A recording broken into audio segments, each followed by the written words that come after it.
Es muy bueno esto, gracias por la adoración. Cuando pueden tomar asiento, prestamos atención a lo que estamos cantando. Y estamos cantando luz en tinieblas. Vivimos en un tiempo de oscuridad, de tinieblas, de mentira, de engaño, donde se aprueban cosas y nadie dice nada. Y la iglesia, como así pusimos, llamados a influir, ¿de qué manera estamos influyendo? ¿De qué manera nos movemos? ¿De qué manera entendemos? Por eso fue la iniciativa del Grupo Espacio Mujer de poder animar y ayudar a entender muchas cosas. Y hoy, en el día de hoy tenemos invitada especial a Lorena, con un equipo también de otras mujeres valientes en distintas áreas. Es una sorpresa el equipo con el que vino con Lorena hoy, que también ahora le voy a pedir que lo presente y compartan en qué están haciendo y en qué se están moviendo. Pero la iglesia tiene la urgencia de despertar. A mí me entristece la convocatoria cuando pedimos vengan y la iglesia, algunos están en compromiso. Sé que el equipo pastoral está de retiro en Palmar, pero la iglesia necesita entender muchas cosas y a veces nos distraemos en otras cosas. Y acá estamos diciendo, rompe tinieblas, trae luz de la verdad. Y a veces desconocemos la verdad y estamos diciendo a lo malo bueno y la iglesia llamada a influir queda quieta. Por eso este es un tiempo de entender y abrir la luz de nuestro entendimiento. Perdónenme, pero estas cosas me enardecen, me movilizan y digo, Señor, ¿cuánto necesitamos entender? La palabra de Dios dice, mi pueblo perece por falta de conocimiento, de entendimiento, de pensar, de entender en qué mundo nos movemos y en las cosas que están pasando a nuestro alrededor. Por eso es esto, movámonos. Podría decir muchas cosas de Lorena, pero me voy a limitar a leer algunos puntos de su formación y de su amplia experiencia, lo que tiene para compartir hoy, pero a su vez ella va a presentar a algunas personas del equipo porque también es un privilegio otras personas que vinieron hoy, que el Señor las trajo hoy, para que sepamos que otros cristianos también se están moviendo a nivel público, porque Lorena es una persona pública que proclama el nombre de Cristo en lugares donde de pronto otro se queda calladito, que no me descubran, y así hay muchos más también, y eso es lo que está llamando el Señor a la iglesia, hacer luz en esta sociedad, no quedarnos encerrados en los cultos nada más. Y aquí les quiero leer, Lorena es médica de familia. Adelante, Lorena, bienvenida, un gusto que estés con nosotros. Gracias. Lorena es médica de familia, especialista en políticas de drogas, especialista en políticas de género, gran tema, especialista en ciencia política y curso de posgrado en tratamiento de adicciones. Fue la directora del programa de salud de adolescentes y jóvenes y la directora del programa de prevención y tratamiento de adicciones del Ministerio de Salud Pública. Referente para Uruguay del programa Familias Fuertes de la OPS, Organización Panamericana de la Salud, y muchas cosas más que tiene para podernos compartir. Yo creo que si vas a compartir todo no te da el tiempo, pero vas a reducir en lo que Dios puso en tu corazón al hablarnos hoy. Y a su vez compartir con las compañeras que hoy vinieron a acompañar. Así que bienvenida, muchas gracias. Bueno, muchas gracias. Gracias, Mirta. Muchas gracias, un placer. Yo cada vez que terminaba un posgrado le decía a mi marido, este es el último, no hago ninguno más. Si era cuestión de una semanita, 2 y ya decía, ¿sabés que salió un posgrado? Y así pasé estudiando. Uno no sabe para qué se estaba preparando, creo, porque nunca imaginé en el lugar que uno iba a llegar a estar. Antes de empezar con los que le quiero compartir, la realidad es que tú no estaba preparado porque ni yo sabía que ella iba a venir, pero en este camino, en este trayecto de buscar defender la vida y defender los valores cristianos afuera, no solo adentro, sino que afuera, he conocido a alguien muy especial que hace una tarea que realmente me sorprendió y que rápidamente nos unimos a unir fuerzas. Es una cristiana que tiene una organización que se llama Formemos Conciencia. Formemos Conciencia. Tanto tiene que ver con esto de ser luz en un tema que sin duda que lo están queriendo oscurecer. Así que Lucía, un segundito si podés compartirnos lo que... Lucía Mesones se la presenta. Sí.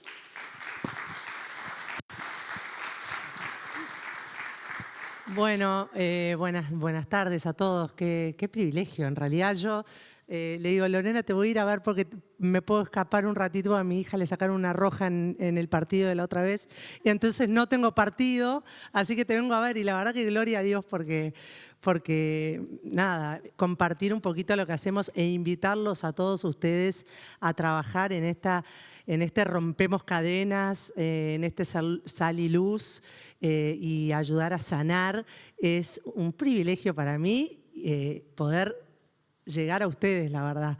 Lorena está desde el principio trabajando con nosotros. Nosotros tenemos una fundación que ayer cumplió 36 años en el mundo, donde ayudamos a formar conciencias. En realidad es llegar a quien más lo necesita, esas mujeres con embarazos vulnerables, que muchas veces en un estado de desesperación no eligen la vida, eligen la muerte, y nadie es nadie para juzgar.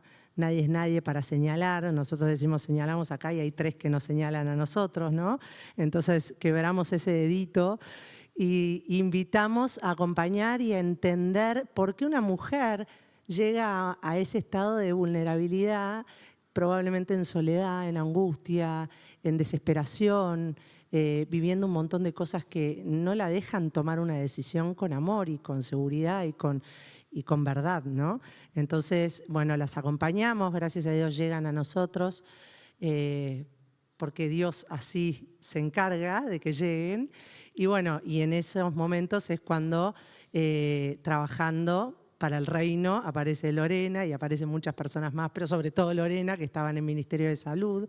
Y bueno, y desde el Ministerio de Salud es muy importante, ¿no? Porque sabemos todos que no estarían a favor de la vida en el lugar donde deberían estar a favor de la vida. Entonces ahí la tenemos a Lorena trabajando siempre desde lo más profundo. Y Formemos Conciencia hace eso. No sé si hace unos años vieron por toda la ciudad esos carteles gigantes con el bebito que decía 7 semanas de vida, su corazón late.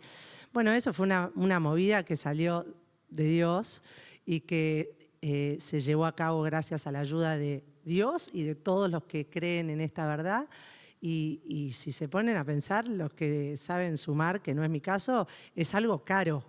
Y se logró en 2 meses.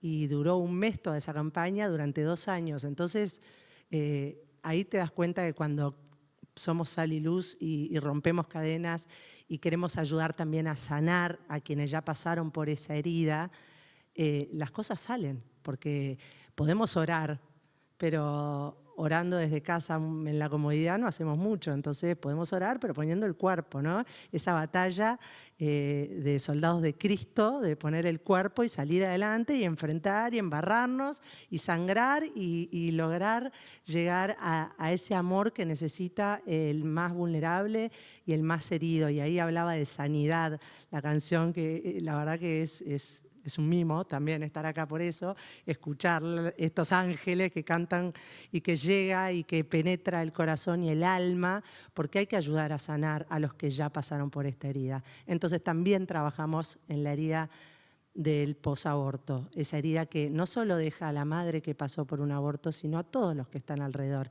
Es esa granada que se tiró y que esas esquirlas nos tocaron a todos y que probablemente nos acompañan durante décadas. Y no es justo, porque Dios nos quiere felices en este mundo. Todos cometemos errores, pecados, pero todos tenemos derecho a sanar y a romper esas cadenas y a ayudarnos entre todos. Hay mucho para hacer. Dios me trajo acá hoy, no me dejó quedarme ni un ratito tirada, porque evidentemente ustedes son hoy el nuevo instrumento para hacer llegar toda esta información y todo este Formemos Conciencia. Hay muchísimo, y bueno, algún día podremos hablar mucho más, pero bueno, para agradecerle a Lorena y aquí también que me invitaron a contarles un poquito lo que hacemos. Gracias, Lucía, gracias. Así para que se entienda, llegan las mujeres buscando a veces el aborto y ellas tienen una entrevista donde les hacen ver que ya son madres, que está su hijo en el vientre, y las intentan ayudar en esa decisión para que elijan la vida. Pero también trabajan en el otro extremo, en las que decidieron hacerse un aborto, para que encuentren perdón en Dios, ¿no? Para que se sientan perdonadas y para que se perdonen. Ella misma, creo que es un trabajo enorme que hacen a bajo ruido. ¿Algunos los había escuchado alguna vez? Formemos conciencia. Bueno, a los jóvenes, sobre todo, que son los que más andan en redes, busquen formemos conciencia. Porque si hay algo que necesitamos es jóvenes pro vida en este país, ¿no? Y para hombres también, mamás y papás, sí, sin duda. Hombres también que han sido parte de esta a veces decisión y demás. Bueno, soy cristiana de chiquita. Nací en Colonia del Sacramento. Mi mamá nos llevaba a Asambleas de Dios, una iglesia bastante conocida porque está en todo el país. Y nos llevaba al merendero, esa es la realidad. Yo conocí a Dios gracias a los merenderos de las iglesias. Nosotros éramos 5 hermanos, imaginen. Entonces mamá arrastraba a los 5 hermanos y a mis primos y a algunos vecinos y los llevaba al merendero de Asambleas de Dios, de la iglesia valdense. Entonces yo tenía los libritos de una escuelita, era una excelente alumna. Tenía clases en todos los comedores, los merenderos. Y cuando te daban el pan con dulce y la cocoa, te enseñaban la historia de José y te enseñaban la historia de Moisés y pintabas el arca de Noé y ibas aprendiendo de niño, como si fuera un cuento, ibas aprendiendo lo que eran las historias de la Biblia, las historias de la verdad. Esa fue mi infancia, una infancia por demás linda, sana, sin darnos cuenta que la necesidad económica generó eso en mi familia, en mis hermanos. Había una historia en especial que, sobre todo en mi adolescencia, cuando uno más la empieza a entender, me generaba mucho miedo, me generaba temor. Y era la historia de 3 jóvenes, pero que no eran cualquiera, que no se arrodillaron frente a una estatua enorme cuando era ley, y no se arrodillaron frente a una estatua enorme de oro. Y yo de adolescente escuchaba esa historia y me entraba un miedo. O sea, qué horrible, qué difícil. ¿Cómo hacer cuando todos se arrodillan para vos quedarte parado? ¿Cómo hicieron? ¿Cómo puede ser que nunca me pase? Que nunca me pase algo así. Y hoy no tenemos una estatua de oro, pero vaya si tenemos verdades que se imponen como el único pensamiento verdadero. ¿Y cuántos se arrodillan o se quedan en silencio, que es lo mismo que arrodillarse? Esos jóvenes eran los que se encargaban de los negocios de la ciudad, no eran cualquier joven, eran el secretario del Ministerio de Economía. No eran cualquier joven, eran jóvenes que estaban en el gobierno. Y que en uno de los pasajes, lo pueden leer los jóvenes, en Daniel 3, dice, nosotros servimos a Dios. Ellos eran los que negociaban y administraban en una ciudad, pero además servían a Dios desde ese lugar. Y esa historia para mí, y en los años, de hecho trabajo en adicciones y uno trabaja mucho la presión del grupo, ¿no? No sé si conocen ese término. Y cuando damos clases y un taller de adicciones, hacemos salir a los 4 que están en la primera fila, les decimos que dejamos algo en la puerta, que lo vayan a buscar. Y hacemos 3 rayas y la que está bien de lejos se nota que es la tercera. Pero le decimos a toda la clase que cuando yo pregunte digan que es la 2. Entonces llegan, se sientan y hago las 3 rayas y le digo, ¿cuál está bien? La 2, la 2, la 2, la 2, la 2, la 2, la 2. Y todos se ríen, ¿no? Qué difícil cuando todos dicen, esto es así, aunque vos sepas que no es la verdad, porque es evidente que no es la verdad, pero qué difícil decirlo distinto a lo que dicen los demás. Y hoy vivimos en una corriente de este mundo que está lleno de mentiras y de engaños. Y los que se supone que teníamos que ser luz y sal, hemos guardado la lámpara, porque es más fácil, es muchísimo más fácil. Es más fácil hablar en estas 4 paredes con todos ustedes que creen lo mismo que yo. Es mucho más fácil actuar y quedarnos en estas 4 paredes que salir afuera. Y no, dije que no iba a hablar de política, le dije a Mirta, lo prometí. Pero no se trata de traer la política a una iglesia, claro que no, claro que no. Se trata de llevar los valores cristianos a ese otro lugar, a la política. Porque ¿quién más que alguien guiado por Dios para traer prosperidad a un país? ¿Quién más que alguien guiado por el Espíritu Santo para poder administrar los negocios de un país? ¿Quién más? Porque nos han engañado por años, diciéndonos que no teníamos que estar en ese lugar, que ese lugar era para sucios. ¿Y dónde están los limpios? Sí, ese lugar era para sucios, que ese lugar era para el enemigo, que teníamos que orar por los que estaban ahí y regalarles una Biblia, pero que ni locos estar en ese lugar, que no era para nosotros. Así me crié, con esa idea. Y déjenme decirle que mi bisabuela es hermana de un presidente de la República y mi abuela fue la primera mujer edil. Pero yo me crío en una enseñanza y lo que nos enseñan de niño, como lo dice la palabra, es para nosotros la verdad. Convencer a alguien de algo que le enseñaron de niño distinto es de lo más difícil.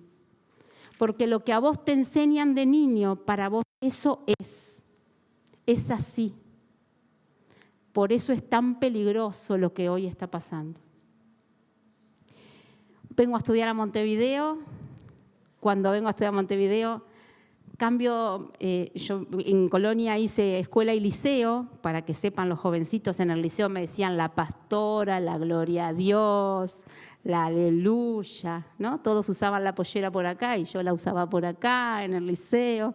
Repartía los trataditos en el centro, en aquel entonces se llamaban trataditos, ¿no? Los que peñan cala me van a entender, en el centro de la iglesia, a mis compañeros del liceo.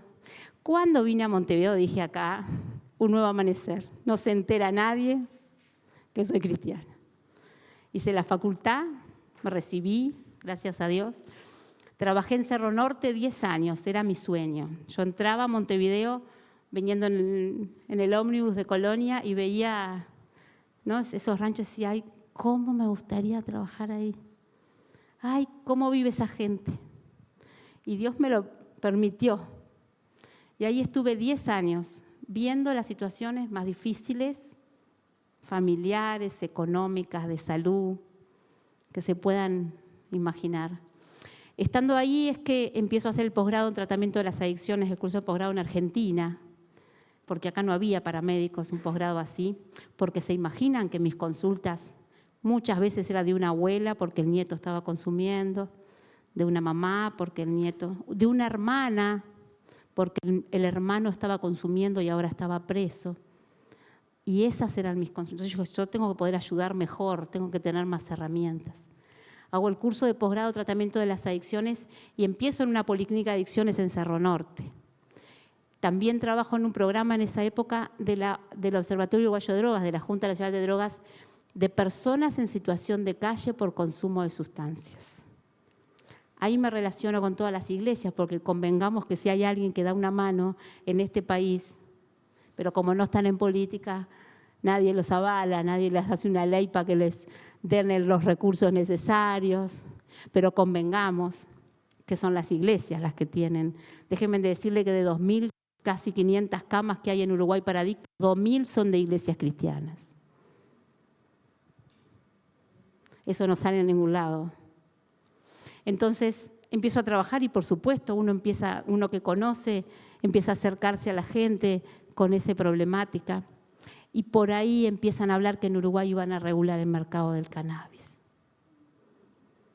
¿Cómo puede ser? ¿Dónde están los cristianos que no hacen nada? Yo pensaba y decía, ¿cómo puede ser posible si yo estoy viendo vidas destruidas? Porque convengamos que hay vidas destruidas al costado de un contenedor con 40 kilos mojados, con toda una familia sufriendo, ¿dónde estará? ¿Cómo estará? Y me están diciendo que es un derecho. que es libertad de consumir lo que quiero. Y nos empiezan a cambiar las palabras, porque cuando yo estudié, el adicto tenía una enfermedad, era un enfermo. Hoy es una persona que gestiona su placer. Antes se le decía droga, hoy se le dice sustancia. Y así fueron cambiando las palabras para que no suene tan mal la realidad. Para en el imaginario de los gurises es lo que va cambiando. Los que somos más veteranos teníamos la cultura anterior, pero para ellos hoy es normal, es natural. Encima el cannabis se vende en farmacias, es una plantita. ¿Qué me va a hacer, doctora? Cuando querés acordar tienen los efectos. No tienen ganas de nada, porque el primer efecto es que no tengo ganas de nada en la juventud. En la adolescencia, que es cuando iniciás el camino de tu vida, de tus elecciones, cuando tenés ese impulso joven de hacer y hacer, pues nos vendieron una mentira y la compraron los uruguayos como la verdad. ¿Y dónde están los cristianos que tenían que salir a decir no estamos de acuerdo con esto?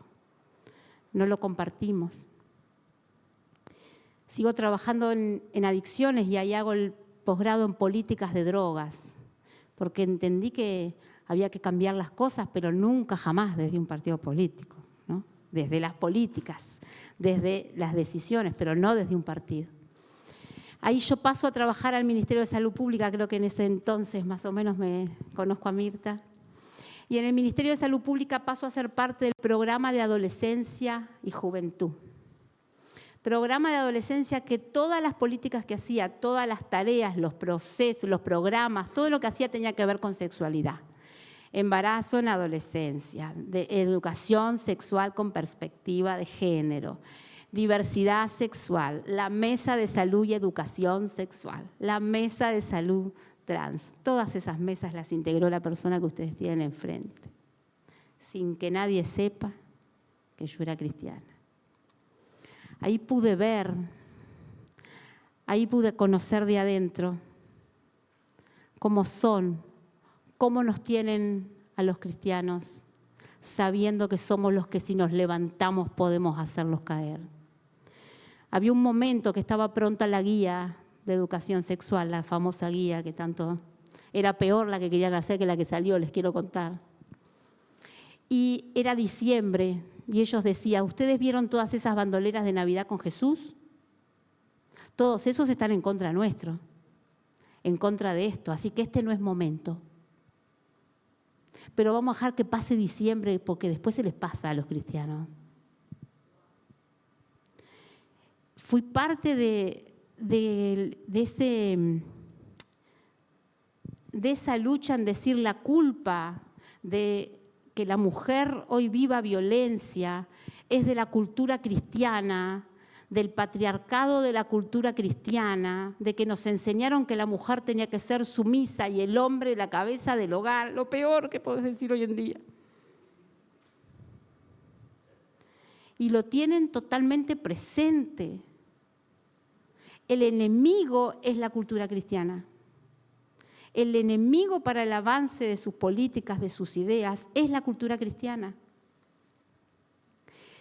Ahí hice el posgrado Políticas de Género.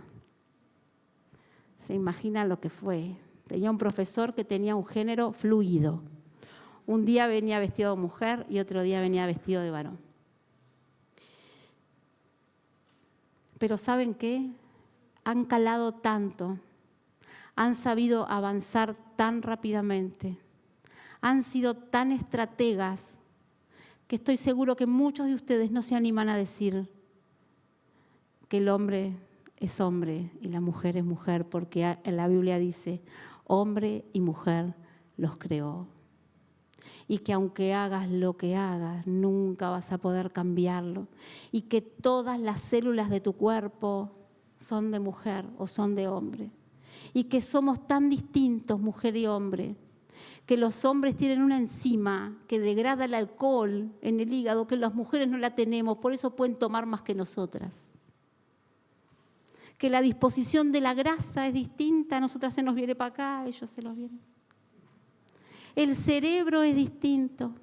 Nuestra forma de actuar, de pensar es distinta. Somos distintos. Y por eso somos complementarios en una familia.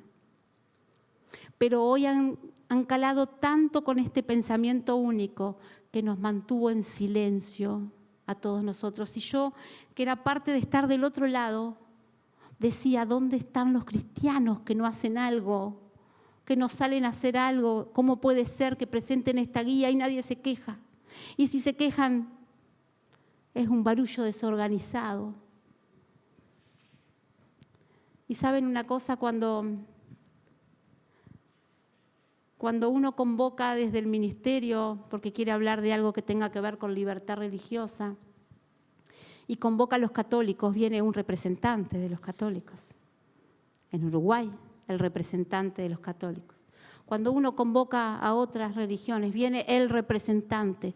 Cuando uno convoca a los evangélicos, vienen 20 porque no pueden organizarse ni unirse para que haya uno representante. Esa es la desunidad enorme que tenemos. Y con donde el que quiera venir y hablar sea uno de este lado, todos los de allá se van para el otro lado. Y eso nos está jugando tan en contra, esa falta de unidad. En este camino cambia de gobierno. Yo estuve en el ministerio desde gobiernos anteriores, como imaginan, y viene un gobierno de derecha y logro ser la directora del programa de adolescencia, que fue el primer lugar que estuve en la dirección. Y teníamos una encuesta del 2019 a gurises menores de 19 años, donde uno evalúa en esa encuesta todo lo que tiene que ver con la salud de los chiquilines, la nutrición, la sexualidad, la salud mental, todo lo que tiene que ver con salud de los chiquilines. Y habían unos datos que habían cambiado muchísimo con respecto al anterior, hacía 5 años. Y era cuando le preguntábamos a los adolescentes si se habían sentido solos. Y la mitad nos dijeron que sí, la mitad de los que están acá. Nos dijeron que sí. 1 de cada 3 nos dijo que sus padres o referentes afectivos no sabían cuáles eran sus problemas ni preocupaciones, los gurises. 1 de cada 4 nos dijo que había estado tan triste en algún momento que no había podido participar de sus actividades, de ir al fútbol, al liceo. Y 1 de cada 5 nos dijo que había pensado seriamente en quitarse la vida. Y estamos hablando de menores de 19 años, Uruguay 2019, antes de la pandemia. Cuando uno ve eso y dice, si el programa de salud de adolescencia está haciendo sexualidad, pero nuestros gurises no quieren vivir más. Y déjenme decirle que hace 20 años atrás no teníamos esas cifras. Hace 20 años atrás los adolescentes morían de accidentes de tránsito, lo mismo que los niños. Pues ahora la primera causa de muerte es el suicidio. Entonces vos no te podés preguntar qué hicimos, qué no hicimos, qué pasó. Estas cifras no las tienen nuestros vecinos, Argentina y Brasil. No las tienen. Entonces, ¿qué hicimos si lo que más queremos no quiere vivir más? Y en estos 22 años que llevo de médico he acompañado a mucha gente en sus últimos días de vida, muchos. Y te puedo asegurar que no les importa la cuenta bancaria que tengan, el auto que tengan o que no tengan, los sillones que tengan en la casa, lo que se compraron en Temu. No les importa nada de eso. Las noticias que puedan haber del país, del mundo. Lo único que les importa es que los que más quieren, sus hijos, tengan las cuentas arregladas, estén cerca, que estén bien. ¿Cuándo perdimos el valor que tenía la familia? ¿Cuándo en Uruguay perdimos ese valor? Hicimos un análisis de las historias clínicas de los chiquilines que se quitaron la vida en los últimos 5 años en Uruguay. Revisar la historia clínica que ya sabías el final. Y obviamente en suicidio no hay una causa única, habían situaciones diferentes, pero había un elemento que estaba en todas las historias y era la familia disfuncional. Era la falta de ese adulto al que sé que le puedo contar lo que me pasa, al que sé que me va a dar seguridad, que va a estar conmigo, que me va a acompañar, que me va a ayudar. La ausencia de ese adulto. Y nosotros hablamos mucho de salud mental ahora en el país y se escuchan esas dos palabras de salud mental. Pero poca gente sabe qué es la salud mental, cómo se construye. ¿Por qué algunos piensan, se comportan y sienten? Porque eso es la salud mental, son mis pensamientos, mis sentimientos y mis comportamientos. ¿Por qué lo hacen de una forma y otros de otra? ¿Por qué hoy los adolescentes son inseguros? ¿Por qué no tienen sueños y metas? Porque estás en la consulta y dices, ¿qué quieres hacer? ¿No te pasaba hace 15 años atrás? Te decían 5 cosas juntas. Y ese pensamiento y ese sentimiento y ese comportamiento se construye. No nacemos determinados, nacemos con todo el potencial para hacer lo que queramos, para aprender los idiomas que queramos. Pero necesitamos que alguien nos hable el idioma para poderlo desarrollar. Y nacemos desde que estamos en el vientre de nuestra madre, se empieza a construir la forma en que sentimos y pensamos.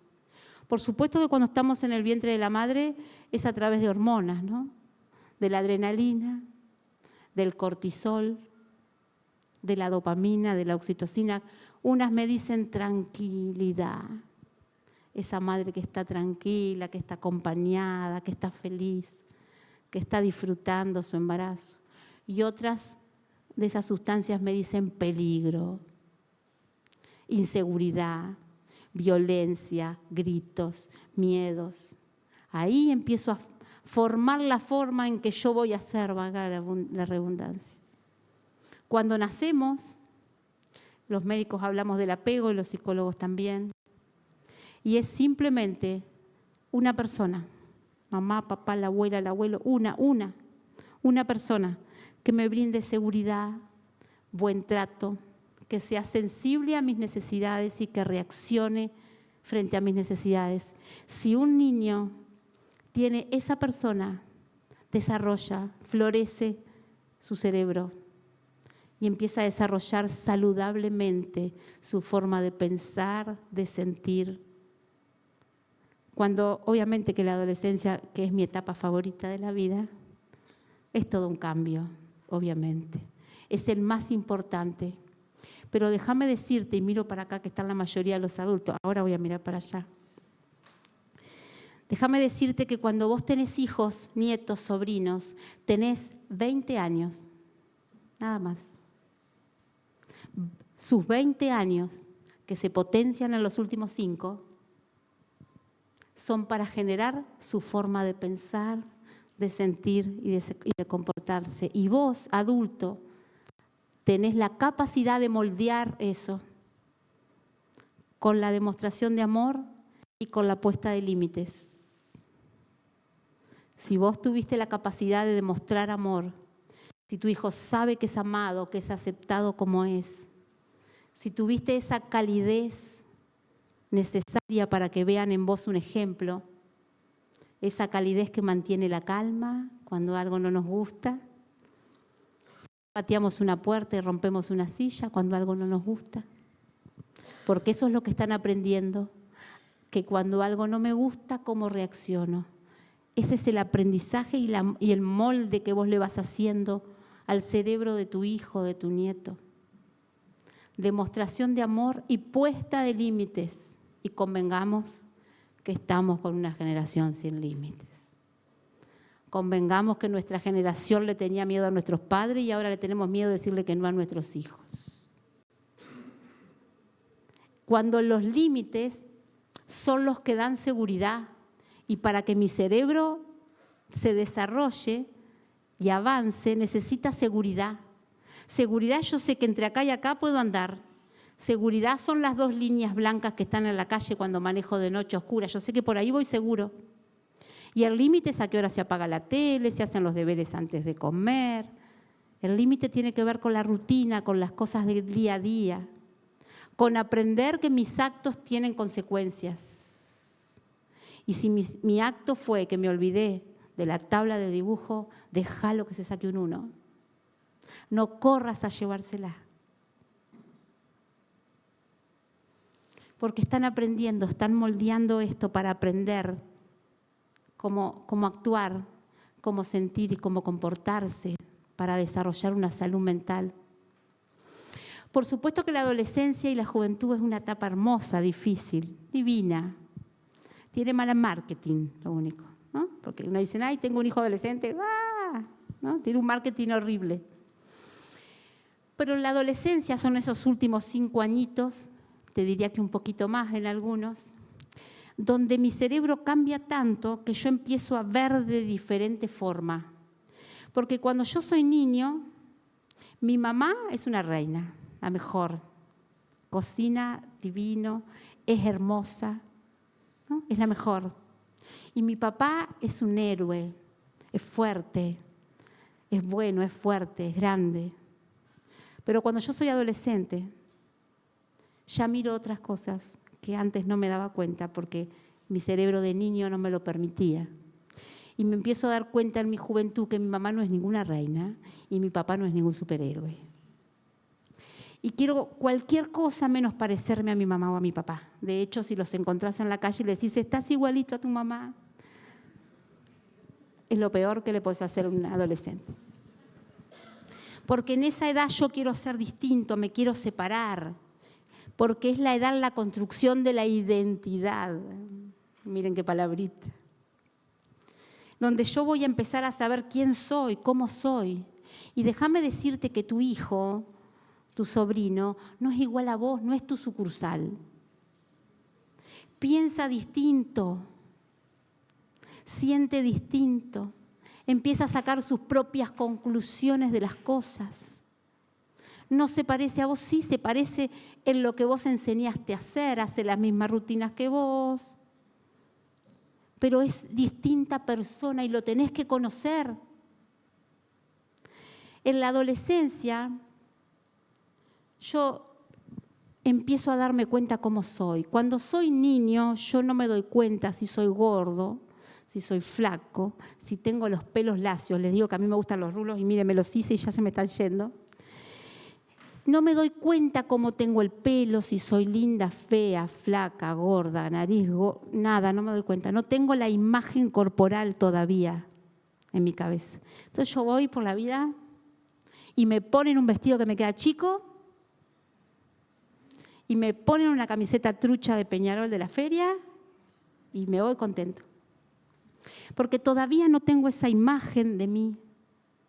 Entonces mamá te dice, qué lindo que te queda eso.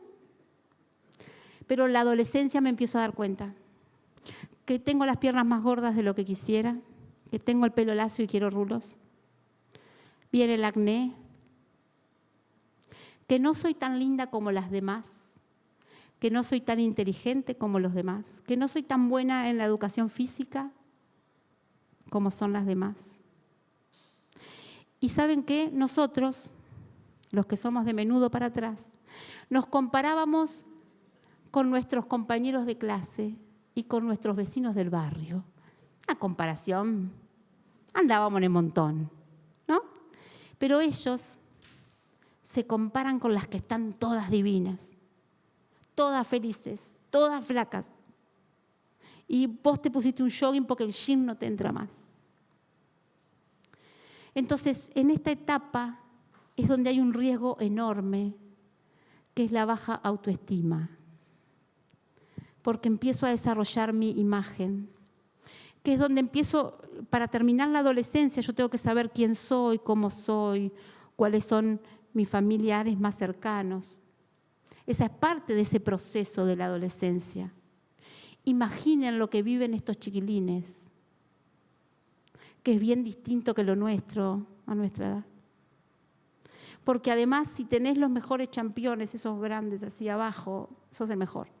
si tenés el último celular, porque no pudieron aprender que valen por lo que son, no valen por lo que tienen. Porque ¿de quién dependía enseñarles eso? Porque ¿quién tenía que moldear su cerebro para que sepan que valen por lo que son? Nosotros. ¿Y qué nos pasó? Y estábamos muy ocupados. El celular los atrapó. Y a nosotros también. Y mientras nosotros estábamos media hora con ellos, 1 hora diciéndole, dale, poné, llevá, traé, tendé, hacé, la maestra estaba 6. Y en esas horas le estaba enseñando cosas que no tenían nada que ver con lo que nosotros pensamos, con nuestros valores. En esas horas la maestra, ojo, un personaje importante para la vida de un niño, de un adolescente, la profesora, les está enseñando cosas que no tienen nada que ver con nuestros valores y principios. Y déjame decirte que si tenés un hijo de 3 y de 4 y te pensás que te salvaste, no te salvaste. Porque en el libro de educación sexual, en 3 años dice que hay que aleccionarlos en la construcción de su identidad de género. Y vos estás apurada porque lo llevas al jardín, lo traes porque la comida. Les advertimos a ellos lo que iba a pasar. ¿Y saben lo que pasa? Mamá es una retrógrada, no entiende nada. Porque ¿qué es lo que está bien? Lo que me enseñaron a mí. Entonces empezó a haber una separación entre padres e hijos, como estaba escrito. Enorme. En donde nosotros hicimos familias fuertes y cuando llegamos a un número importante de familias hicimos una evaluación de impacto. Pero lo que más nos conmovió es cómo llegaban las familias al programa. Mucho más de que el programa era efectivo y funcionaba y que mejoraba la relación padre-hijo. Porque estamos hablando de gurises de 10 a 14, chicos, y 8 de cada 10 nos dijeron que no se sentían amados y aceptados por sus padres. Contame qué pasa a los 18, si eso es entre los 10 y los 14. No se sentían amados y aceptados por sus padres. Y 8 de cada 10 adultos dijeron que no lograban tener una comunicación real, efectiva, con los hijos. Yo puedo tener la comunicación de decirle, dale, vení, vamos, llevá, traé, hacé, serví, levantá, andá. Pero la comunicación que vale, que necesito tener, es la de saber qué piensa, qué siente, a qué le tiene miedo, cuáles son sus sueños. Esa comunicación hoy se ha perdido. Hoy se ha perdido. Y cada vez menos conocemos la vida de nuestros hijos, lo que sienten nuestros hijos. Ustedes no se imaginan en la consulta de adolescentes que hago en un prestador privado de salud. Cuando vienen, primero hablo con el adolescente y me cuenta cosas y digo, ¿se lo podemos contar a mamá? ¿La podemos hacer pasar y contar? Me dicen, sí, pasar. Me dice, mira, está pasando esto. Y ella dice, ¿por qué no me lo contaste a mí? Y hace 6 meses que está pasando esto.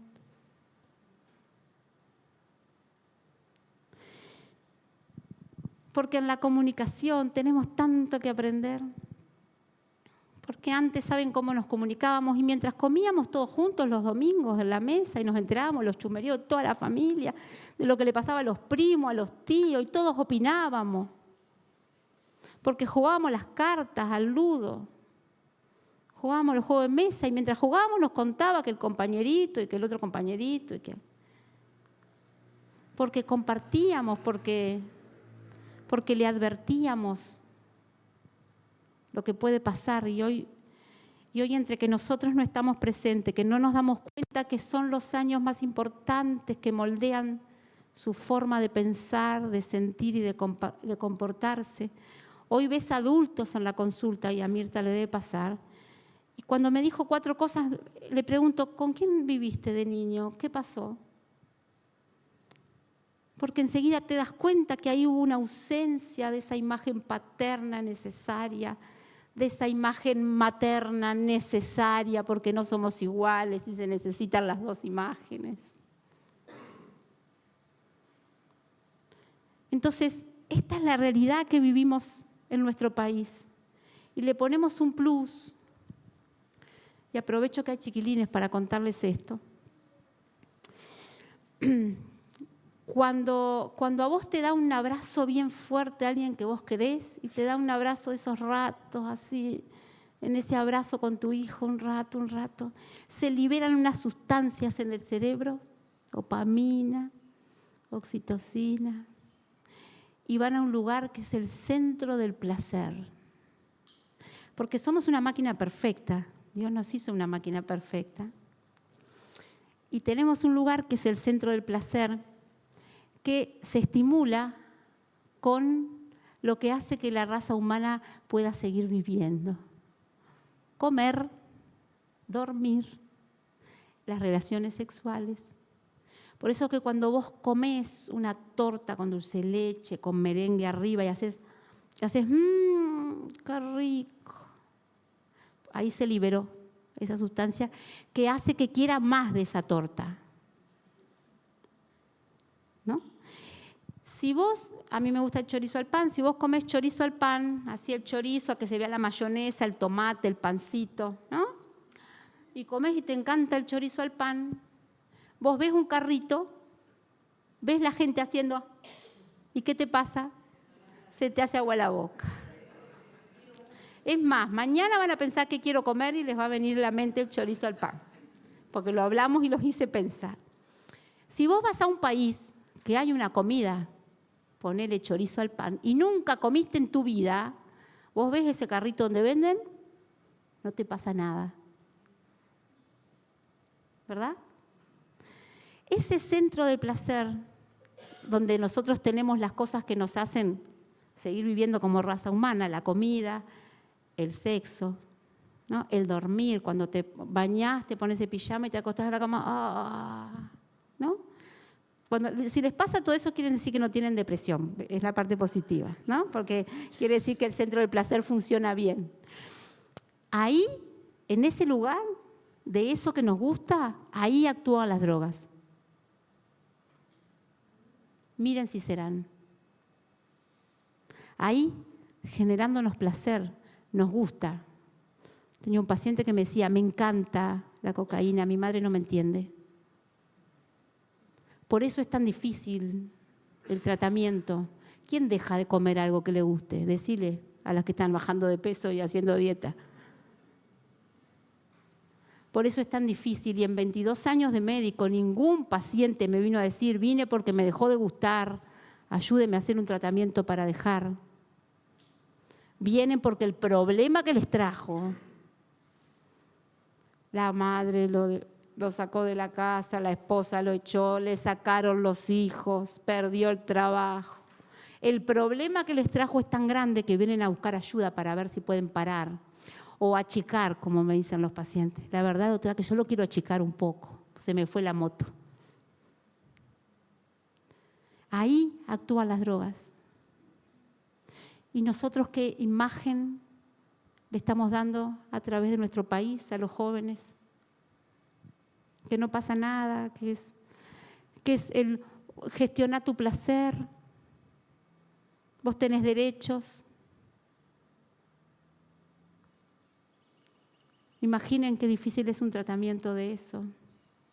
¿Por qué no hacemos una verdadera prevención? Y no en vano, los estudios y los programas que más generan una prevención de adicciones son los que trabajan con la familia y les enseñan a los padres a demostrar amor y a poner límites. Porque cuando vos tenés objetivos, cuando vos sabés que estás seguro, cuando vos tenés seguridad porque generaste una crianza efectiva, vos sabés para dónde vas, sabés lo que querés, es mucho más difícil que tengas un problema con las drogas. Es mucho más difícil.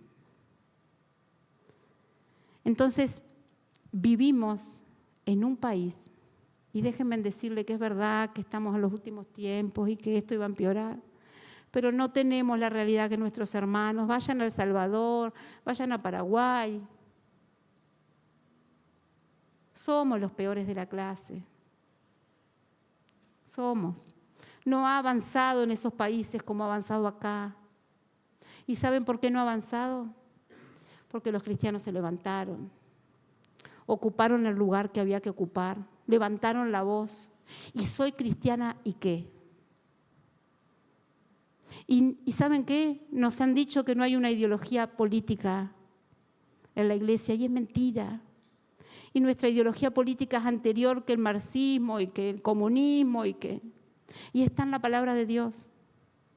Porque ¿qué va a decir la iglesia ahora con la eutanasia? ¿Qué va a decir? No tiene nada para decir. No va a decir que hay uno solo que da la vida y hay uno solo que la quita y que nuestros minutos están contados y que no tenemos cómo hacer para alargar un minuto más. No tiene nada para decir la iglesia con la ideología de género que le están enseñando a los que más queremos, haciéndoles daño, confundiéndolos. No tenemos nada para decir. No creemos que hombres y mujeres los creó, pero por creer que no teníamos que ocupar lugares, dejamos que otros avanzaran con leyes que nos hacen daño. Y esto realmente me duele el silencio. Porque ¿saben qué? Estuve en esas mesas de trabajo donde podía ver que las superorganizaciones, Ovejas Negras, Asociación Trans del Uruguay, Transboy, eran 4. Eran 5. Vos firmás por la gerencia de recursos humanos, vos firmás por la parte económica, vos firmás como que hacés la parte... Eran 4. Y esos 4 revolucionaron todo. Y esos 4 salieron a convencer a los parlamentarios y acusarlos de que los iban a denunciar porque los convencían para tener sexo. Entonces después los amenazaban y me lo contaban como una gracia. Y yo decía, los cristianos son muchísimos más. ¿Dónde están? ¿Cómo puede ser? Que 4 hicieron más ruido que todos nosotros juntos. Sin duda que, más allá que entiendo que somos cómplices por omisión, porque convengamos que cuando hubo que ir a votar en contra de la ley de aborto no fue ni el 10% de la población. Y uno por una cosa y otro por la otra y otro, ¿para qué voy a ir a votar? No es obligatorio. Y dice, cuando puedes hacer lo bueno y no lo haces. Entonces, ¿saben qué? Muchos me preguntan si me pongo nerviosa cuando estoy en un programa y me preguntan cosas. No me pongo nerviosa por lo que me pregunten. Mi marido está más nervioso, que está atrás de cámara y pasea de un lado para el otro. ¿Saben cuál es mi temor? Mi temor es arrodillarme. Mi temor es no animarme a decir lo que tengo que decir. Mi temor es callar algo que Dios quiere que lo diga en ese momento. Ese es mi temor. Porque no quiero que mañana, donde todos vamos a ir un día, nos digan, no hiciste. No hiciste. Y creo que si llaman país por país, Uruguay va a estar en los que perdió el año. Lamentablemente. De todas maneras, creo que es tiempo de un despertar. Nos costó llegar al agua al cuello, más o menos. Nos costó este despertar. Pero ¿saben cuánto darían los que hoy tienen un hijo que se quitó la vida, los que tienen un hijo en la calle, porque hayamos hecho algo a tiempo? ¿Saben cuánto darían esas familias que uno las ve sufrir porque nos hayamos levantado a tiempo? Sin duda que nos llevan años por delante, pero hay uno que es más fuerte que todos los demás y es el que está con nosotros. Y quiero compartirles un versículo. En realidad no es un versículo, yo tengo una Biblia muy particular que me regaló una paciente, que es la Biblia de Jerusalén, y los salmos, en vez de poner todo el salmo, pone un resumen de un salmo. Me tenés que dar los lentes también porque está ya la edad.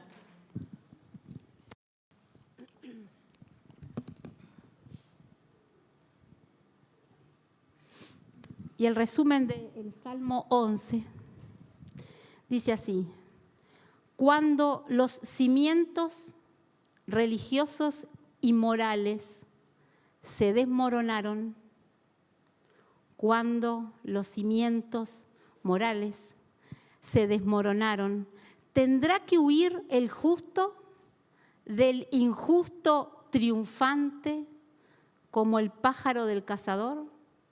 ¿Tendrá que huir el justo del injusto triunfante como el pájaro del cazador?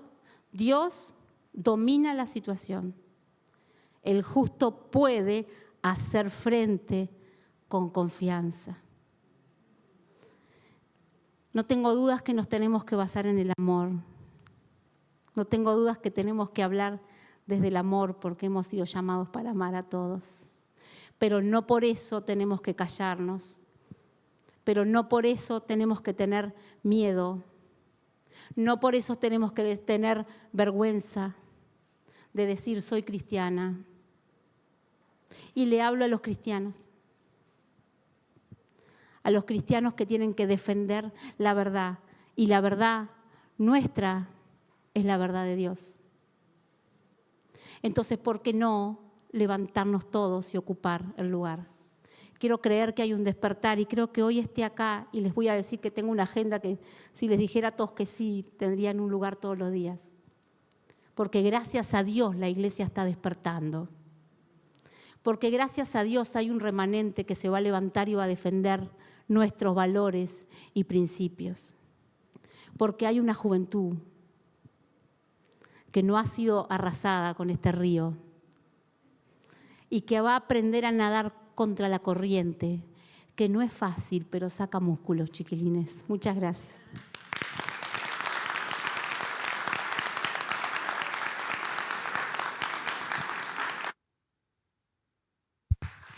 La verdad que quedamos como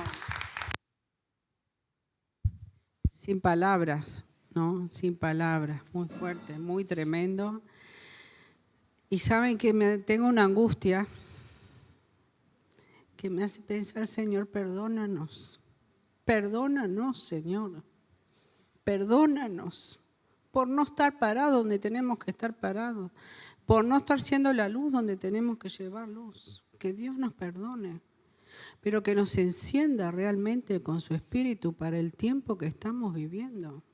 Que despertemos y nos movamos porque nos sigue dando oportunidades el Señor. Y gracias por una mujer en un ámbito público, y sé que hay otras personas más en ámbitos públicos o en lugares de influencia, en lugares de decisiones. También tenemos acá presente una hermana amiga que es jueza, viendo realidades que a veces escucho las cosas que dice y es tremendo. Y nosotros a veces nos quedamos contentos en un pueblo muy feliz en las cuatro paredes. El Señor quiere un pueblo que se levante. La oscuridad es mucha, pero tenemos en Cristo, como estamos cantando, declaro a Cristo que va a ser la última. Pero me gustaría, tengo una inquietud y quiero pedirle, no me van a decir que no porque los voy a dejar ahí. Le voy a pedir a Gustavo y a Pedro que vengan para orar por Lorena, por el movimiento de Lucía, con el tema del aborto. Hacen unos retiros del perdón con mujeres que han abortado y hombres. Pasa, Lucía. Y que ellos oren y agradeciendo por este tiempo. Adelante. ¿Quién quiere arrancar y orar? Yo sabía. Señor, te damos gracias. Te damos gracias por lo que escuchamos, por lo que transmitió Lucía, por lo que transmitió Lorena. Te damos gracias por escuchar esas cosas que en estos ámbitos no las escuchamos muy seguido, pero tenemos una enorme necesidad de saberlas, entenderlas, dimensionarlas y ponernos a trabajar. cada uno en su ámbito, pero ponernos a trabajar. Gracias, Dios. Gracias. Y yo también como varón te pido perdón, porque sabemos que tenemos el mismo valor delante de ti, hombres y mujeres, pero los hombres a veces somos muy callados. Y te agradezco porque es una mujer, 2 mujeres en este caso, pero varias más que están hablando, que se animaron, que salieron a lo público, que salieron a un lugar ocupado generalmente por hombres, que vergonzosamente decimos todo que sí y no decimos que no, que eso no. Padre, enséñanos y, como decía Mirta, enciéndenos para que aprendamos a decir no, eso no. Para que en nuestras escuelas, en nuestros liceos, cuando nuestros hijos, nuestros nietos vengan con alguna idea de que, bueno, yo me percibo así, podamos decir, no, mirá, no. Tenés mucha libertad, pero eso no. No estoy de acuerdo. Padre, también te quiero rogar para que tú a estas mujeres que se mueven en ámbitos tan difíciles hoy, tú las protejas, tú las guardes, tú guardes su espíritu del desánimo y las blindes contra el descrédito, el intento de avergonzarlas o de acallarlas. Señor, que les des un, no sé bien cómo, pero que le des un espíritu especial que les haga poner el rostro como de pedernal, como dice tu palabra, y no se vean intimidadas ni avergonzadas. Porque me imagino que Lorena lo sabrá muy bien eso, es muy fácil verse intimidado por un hombre que pone cara de malo y le acusa, y lo que pasa es que vos no entendés porque sos mujer. Perdónanos, Señor, y levántalas, Dios. Gracias por el privilegio de escucharlas. Gracias por el privilegio de tenerlas hoy aquí y que pudieron hacer un lugar en esa apretada agenda y venir a enseñarnos un poco, Señor.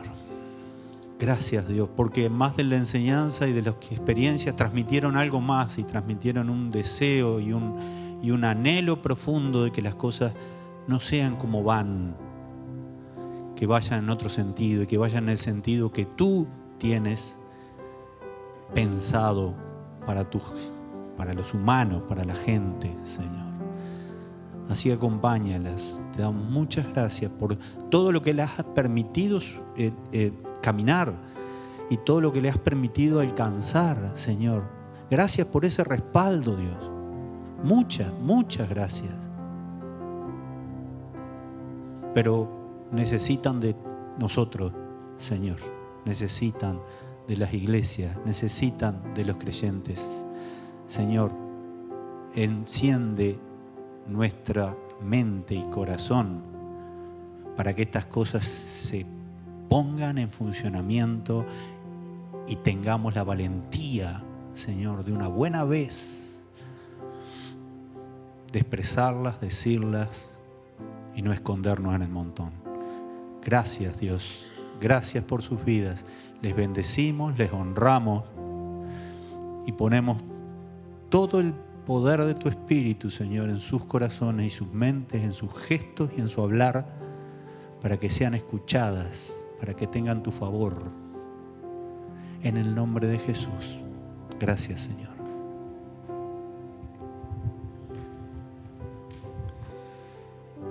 Padre amado, en el precioso nombre de Jesucristo, queremos darte las gracias, Señor, en esta tarde por tu presencia. Agradecerte el privilegio que tenemos de conocer a tus hijas, Señor Jesús. Y que no son solo los estudios que han hecho, sino que han tomado de verdad tu palabra. Y son testimonio tuyo, Señor, que nos trae una transformación a nuestros corazones, a nuestra manera de pensar. Nosotros queremos darte muchas gracias por conocer este privilegio, Señor. Gracias por sus vidas. Gracias por sus familias, porque no son ellas solo los que están al frente, sino su familia también. Señor, gracias por este testimonio de firmeza y de cuidado que tú tienes sobre sus vidas y que cada paso que dan es de victoria en victoria, Señor. Y aquí tú demuestras una vez más que se puede y que no es el no puedo. Perdona, Señor, nuestra negligencia de no haber tomado cartas en el asunto, Señor, como debía de ser. Las cifras hablan, Señor. Las cifras hablan. Y Lorena, Señor Jesús, menciona, no con cifras, pero la falta de presencia de tus hijos en las distintas decisiones que toman las autoridades. Y las autoridades que desconocen de tu palabra, Señor Jesús. Padre, perdónanos los errores, pero gracias por tus hijas que vinieron a transmitir el fuego tuyo para que se encienda y hagamos frente, Señor Jesús, a todas estas cosas que están por venir, Señor, que no hace falta que las repitamos, sino que rechazamos todo lo que haga daño, Señor Jesús, y lo que no se alinea a tu palabra, Señor. Señor, yo lo que te pido es, sigue bendiciendo a estas preciosas personas, estas hermanas, Señor Jesús, y concédele, Señor, el respaldo tuyo en todo lugar, Señor Jesús. Y toda estrategia del enemigo que se quieran levantar contra ellas y sus ministerios, Señor Jesús, sujetamos al enemigo y lo rechazamos y lo declaramos inoperante en el nombre de Jesucristo. Y queremos pedirte, Señor Jesús, sigue avalando a las personas que llevan tu verdad a cada rincón de esta nación o las naciones, Señor. Cuídalas, ayúdales, renueva su fuerza, Señor Jesús, porque mucho reciben y tienen que trabajar, Señor Jesús. Ayúdales a que ese renuevo exista y nuevas fuerzas tengan todos los días, Señor. Guárdalas del maligno, cuídalas a ellas y sus familias, Señor Jesús. Bendice sus ministerios, Señor Jesús, y más fruto emane. Y Señor, que el día de hoy no haya sido un día más, sino un día que traiga cambios, en donde el corazón sale a decir los labios de uno, te amamos, te bendecimos. Las cosas son según Dios dice en su palabra. Gracias. Gracias, Señor, y tu paz reine. En el nombre precioso de Jesús. Gracias. Amén.